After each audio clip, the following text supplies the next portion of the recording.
Okay. Hi, I'm Alicia. I am here with my sister-in-law, Jovi. She is my adult ELL person that I decided to use for my project. So I'm going to ask her some questions. Describe yourself as a preschool child. So, as a preschool child, I believe I just like listening to my teacher. You love listening to your teacher? Yes. Were you compliant, curious, adventuresome, a goody-goody, physically active, nature-loving? What kind of child were you? I am compliant. Compliant, so Yes. you follow the rules Yes. all the time? Have you observed your parents with other children? Yes, I do, with my siblings and cousins, their nieces and nephews. Yes. Do they encourage open-ended exploration, or would they prefer children to play quietly with approved toys? Yes, they prefer that we play quietly with approved toys in a corner, and yeah, that's. Do they encourage initiative, like for you to explore on your own? Yes. What was the knowledge environment like in your home? Well, what was the knowledge environment like in your home? Like, how did they encourage, in your environment, in your home, how did they encourage knowledge and... Okay, as soon as we get home from school, they like us to open our books right away, do our homework before we are allowed to play. So they put it like priority. Yes. Was schoolwork. That's true. What type of reading did your father and mother do? Any kind of, they always give us like books, like learning books or anything that will give you more information about everything about the world, or school books. And your mom and dad read too? Those Yes, books too? yes, yes, yeah. Was there a time when the members of your family had discussions about current events or ideas and issues? Like what was going on in the news or? Yes, in the Philippines, there's a lot of crimes everywhere you go. So they will always remind us, hey, like, the basic stuff, do not talk to strangers. If there are things that you guys don't know, you always have to ask an adult. So that's good. How much dissent was tolerated from parental viewpoints? So how much of your growing up did you gain from your parental viewpoints? Did you take away from what your parents' viewpoints were? A lot, like especially how you respect other people, the religion, our religion. Like, although I was born and raised a Catholic and now I'm a Mormon, like they always taught us that we have to be serious and respectful of our religion. So. And you're still a good person, whatever religion you're in. Thanks.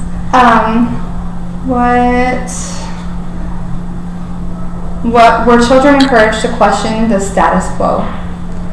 To question what was more popular, or? Yes, they tell us. Being in school, we will meet different children, different influences. So they encourage us to follow what you want and know which crowd is good or bad. That's good. What was it like to learn to talk and think in your family? It's kind of tough in the beginning because they always push us that, they push us to always be in the honor roll. Mm-hmm. So it was tough. We have to always do our best when it comes to school, and we just have to act our best all the time. So. How does your parents or authority figures handle discipline? Yes, discipline is a big thing with our family. So with them, if we do something wrong, they talk to us first, and after talking to us and explaining to us what we did wrong, we still have to face our punishment or consequences. Okay, this is what you did wrong, but we forgive you, but you still have to go with the consequence. Yes. How did you handle the fact that you were being disciplined? When I was a child, I remember of course, I think just like other kids, I didn't like it, but now that I'm a grown up, I'm thankful that they did that. Oh yes, and you understand, yes. obviously. What kind of grade school pupil were you? So how were you in school? I've always loved to sit in the very front, and I like to listen and just be like, I just like to be the best student, because when I come home, you know, your parents are happy. Oh, you have stars. Oh, you have this grade, and I think that's okay. You were driven by like rewards Yes. in school. What is your best memory from elementary school? Best memory is being around, because I've had the same friends since I was 6 years old up till college. Wow. And best memory is that we all study together, we hang out together, and just being with them, and it's just a good crowd. So And that was your best memory because you liked hanging out with your friends? yes. What was your favorite teacher like? My favorite teacher, she's actually my friend on Facebook right now, and she's always been my I think my advisor for like 3 consecutive years when I was in elementary, and she likes to teach us like she explained it very well, to the point where she will use like a very basic example so we will understand it, and not very, she doesn't use big words, and she's very kind every time I have questions, because all the time like I have questions if I'm confused. And she doesn't ever make you feel like you No. shouldn't be asking questions? Yeah, like I just said that, nothing. Aw, that's She's good. Were you an avid reader? Did you like to read a lot? Yes, I can stay in the library, and I feel like it's my comfort zone. I just feel comfortable being in the library. How would you characterize your cognitive style and learning style preferences? So how do you learn? How do you study, or what are your preferences for that? I like when I'm in the classroom, I will try to write down everything that my teacher is telling us, and then when I get home, I will study those key points and then try to memorize it. That's a good study thing.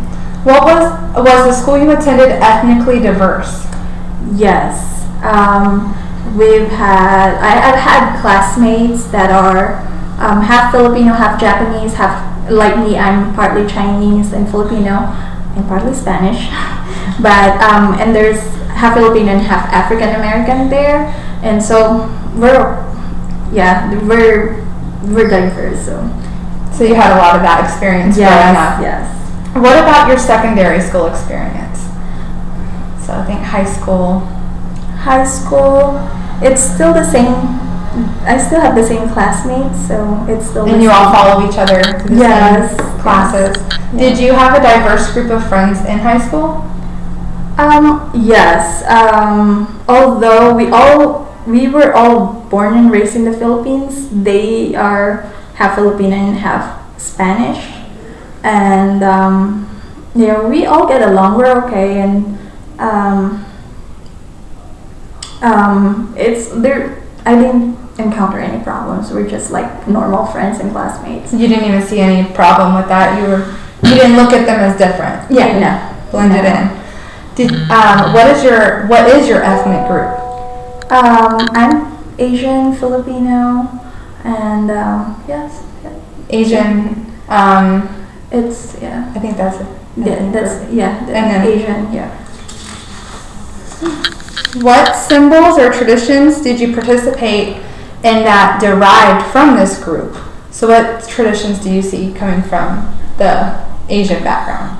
In the Asian background, the Christmas and New Year, like it's a big deal, and you've seen it. Mm-hmm. And it's with my family, because it's mixed Filipino and Chinese. We do a lot of good luck traditions, and we follow it to the T. So, and I enjoyed it, although some of them are like I still question, but I do it anyway just because I grew up doing it. Right, and it's something you're used to, and you implement that into your own life. Here. Yes. What do you like about your ethnic identity?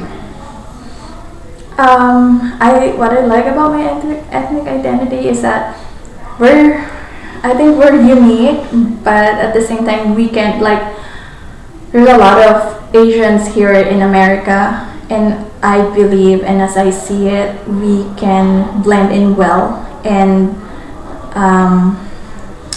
what do you call that? Adjust to the norm here. So. And you find it where, because maybe I would say like your ethnic identity, because you grew up understanding and seeing so many diverse people, it makes it easier Yes. to be here. Yes. Is there a time now when your group celebrates its traditions together? Yes. When I'm with my side of family, like New Year, New Year's Eve, I'm with them, and then New Year's Day with your family. So. What was the neighborhood or community like where you grew up? It was a private community where we have a security guard. So whoever visits in our area, the security guard, they will question them. It's like you know your neighbor, so you feel safe, and it's very safe, and people are very friendly. And basically, when that community was built, like. It's just the same neighbors too, so it was just the people, you feel comfortable and safe. Nice. Does religion play an important role in the conformation of your group? Yes. In the Philippines, people are very religious, so people follows it to the T. So if you do something different to what you're supposed to be doing, like you will think twice before you do something, because it's not a common thing to break the religious thing that people are following. So it's a huge factor. Yes. In there. What was your experience with ethnic diversity? You kind of touched on it a little bit. Mm-hmm. But so with that, I mean, like you said, your experience with that was that you were able to not see color or not see race, and you were able to get along with everyone. Yes. So what were your first images of race or color? First images of race or color. Like when you were younger, do you remember your first time you saw someone who was a different race? Or yes, my friend who is a half Filipino, half African American, like because we have a book about diversity, like it was just a that thing book, and then there was this cute little girl that looks exactly like her, and I said, that is so amazing, your face is here. and she saw it, and she's like, oh yeah, I look so much like her, and it's just something that wow factor, nothing judgmental. Oh yeah. So it's so cool. Yeah. Was there a time in your life when you sought out diverse contacts to expand your experience?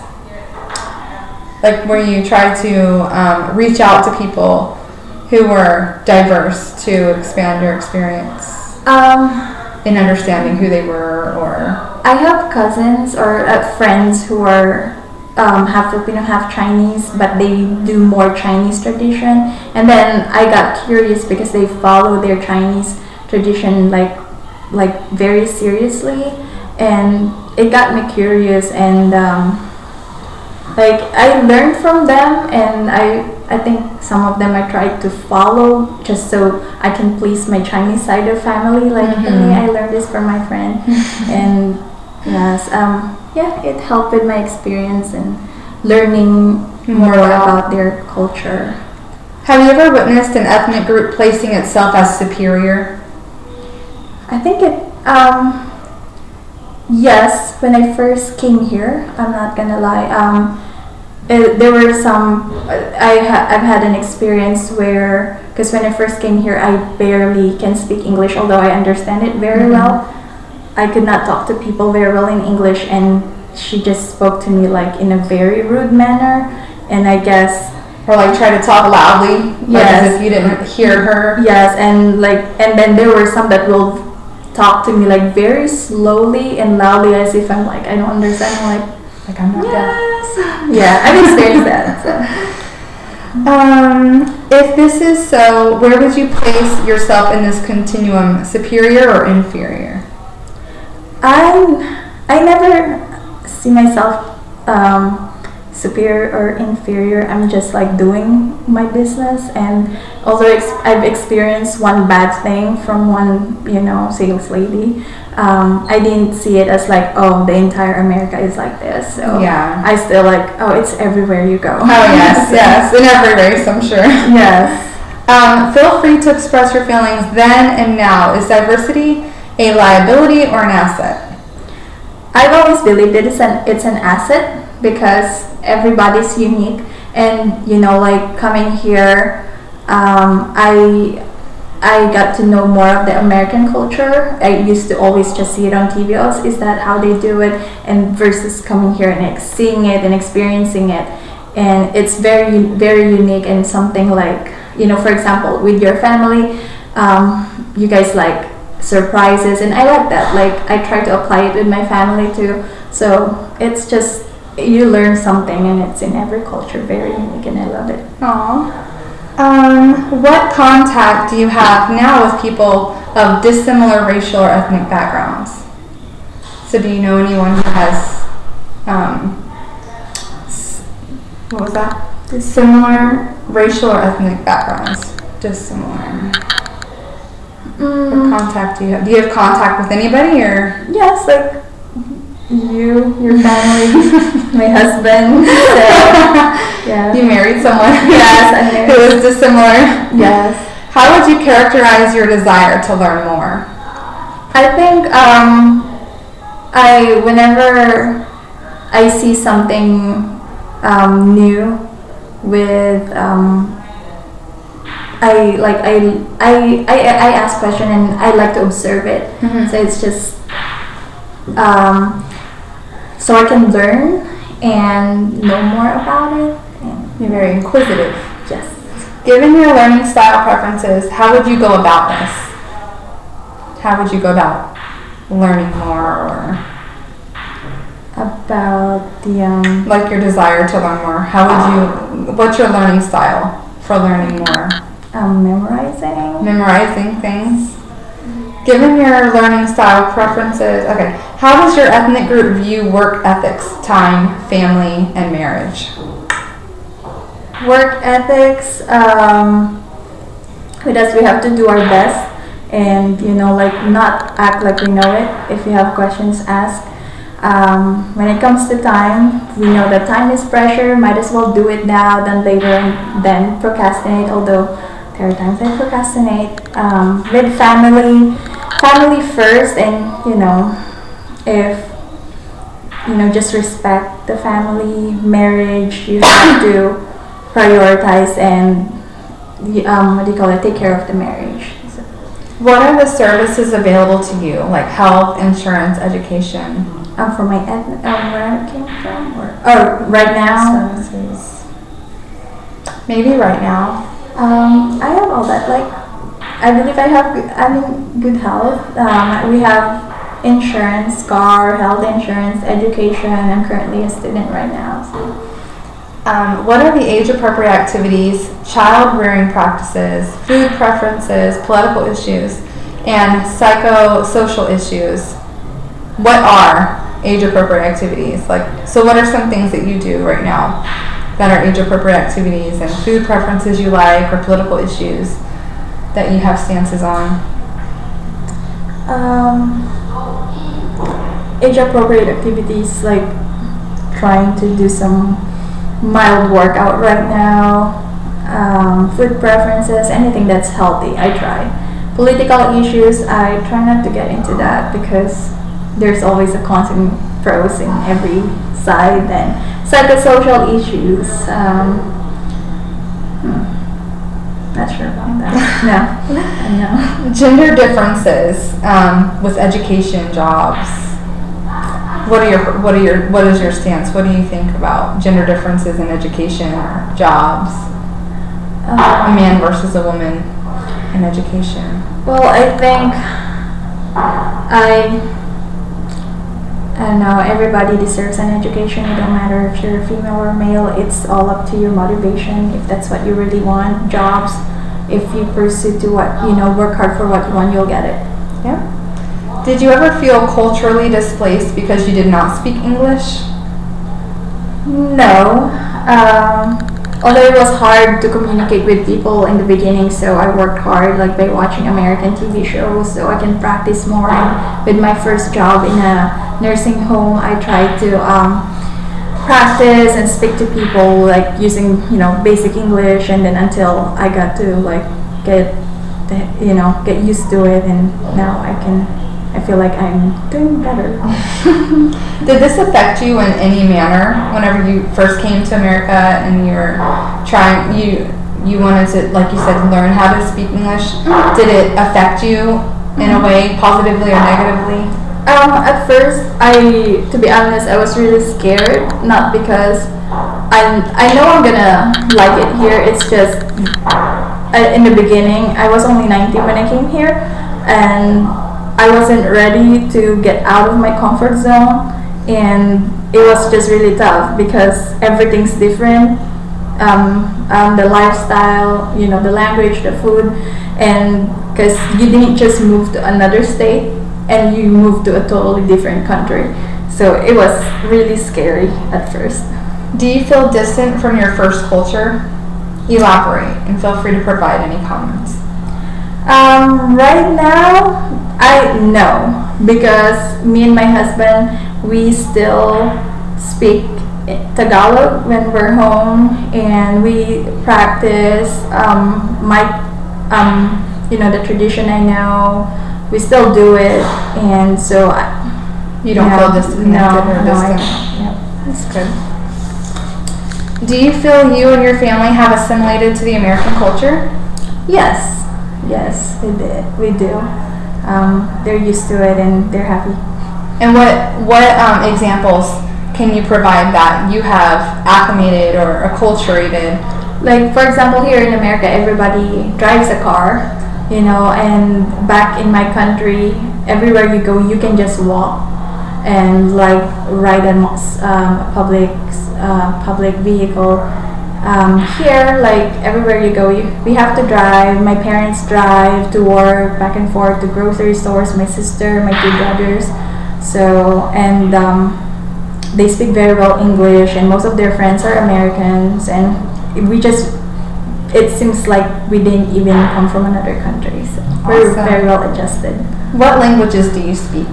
I speak Tagalog. It's a Filipino language, and American English. Awesome. What is your first language? Tagalog. Yes. And how did you acquire the others? Do you speak more than just Tagalog and English, or no? With my Chinese grandparents, I can never respond to them in Mandarin, but they speak Mandarin, and I will respond in Tagalog. But they understand me, but I kind of know what they're talking about. So you understand it, but you can't speak it. No. Mandarin. Yeah. What other languages are spoken in your current home? My parents, they have a different dialect because they grew up in a province area in the Philippines. I understand it very well, but I can respond in just basic, like the dialect that they use. Is it kind of like the difference between someone who has like a country accent and someone like that has like a northern accent here? Yes, or dialect, but is the language the same? No, the language is different. It's because the main language in the Philippines is Tagalog, and then if you live in like smaller provinces or country areas, rural areas, they have different dialects, and the only way you will understand and speak is if you grew up there. And because I always hear them say that speak that dialect growing up. I understand, but I will, I can respond in basic. We call it waray, and it's very different. Can you read and write in those languages? Tagalog, yes, read and write very fluently, very good. And American English, I can read very well, and I speak very well English, I believe. And Mandarin, I can understand a little. Can you read Mandarin? No, not at all. And waray, I can read, and I can write. It's still like the basic alphabet, but it's just different. Well, awesome. Well, thank you for this interview. You're very welcome. Thank you. Thank you. Oh my God.